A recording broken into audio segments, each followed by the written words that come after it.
एक शहर में एक परिश्रमी, ईमानदार और सदाचारी लड़का रहता था।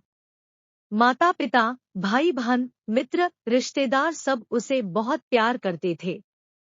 सबकी सहायता को तत्पर रहने के कारण पड़ोसी से लेकर सहकर्मी तक उसका सम्मान करते थे।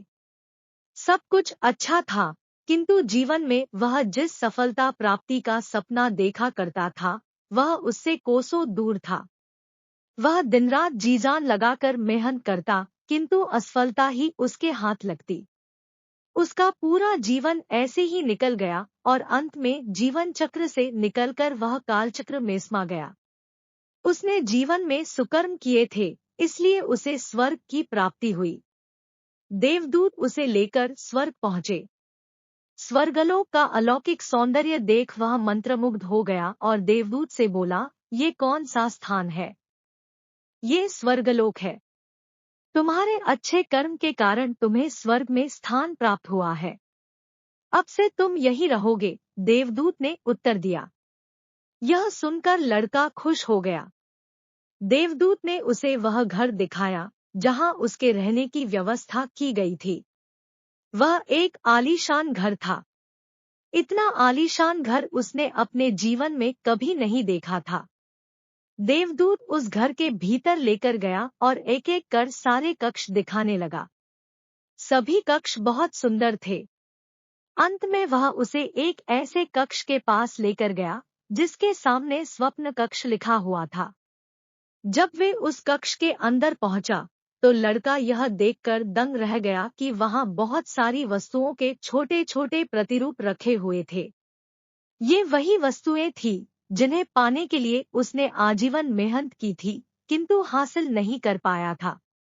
आलीशान घर, कार, उच्चाधिकारी का पद और ऐसी ही बहुत सी चीजें जो उसके सपनों में ही रह गए थे। वह सोचने लगा कि इन चीजों को पाने के सपने मैंने धरती लोक में देखे थे, किंतु वहां तो ये मुझे मिले नहीं। अब यहाँ इनके छोटे प्रतिरूप इस तरह क्यों रखे हुए हैं? वह अपनी जिज्ञासा पर नियंत्रण नहीं रख पाया और पूछ बैठा, ये सब यहाँ इस तरह, इसके पीछे क्या कारण है? देवदूत ने उसे बताया, मनुष्य अपने जीवन बहुत से सपने देखता है और उनके पूरा हो जाने की कामना करता है, किंतु कुछ ही सपनों के प्रति वह गंभीर होता है और उन्हें पूरा करने का प्रयास करता है। ईश्वर और ब्रह्मांड मनुष्य के हर सपने पूरा करने की तैयारी करते हैं, लेकिन कई बार असफलता प्राप्ति से हताश होकर और कई बार दृढ़ निश्चय की कमी के कारण मनुष्य उस क्षण प्रयास करना छोड़ देता है जब उसके सपने पूरे होने वाले ही होते हैं। उसके वही अधूरे सपने यहाँ प्रतिरूप के रूप में रखे हुए हैं। तुम्हारे सपने भी यहाँ प्रतिरूप के रूप में रखे हैं। तुमने अंत समय तक हार न मानी होती तो उसे अपने जीवन में प्राप्त कर चुके होते। लड़के को अपने जीवन काल में की गई गलती समझ आ गई, किंतु मृत्यु पश्चात अब वह कुछ नहीं कर सकता था। दोस्तों, किसी भी सपने को पूर्ण करने की दिशा में काम करने के पूर्व यह दृढ़ निश्चय कर लें कि चाहे कितनी भी मुश्किलें क्यों न आए, चाहे कितनी बार भी असफलता का सामना क्यों न करना पड़े, अपने सपनों को पूरा करने की दिशा में तब तक प्रयास करते रहेंगे जब तक वे पूरे नहीं हो जाते। अन्यथा समय निकल जाने के बाद यह मलाल रह जाएगा कि काश मैंने थोड़ा प्रयास और किया होता।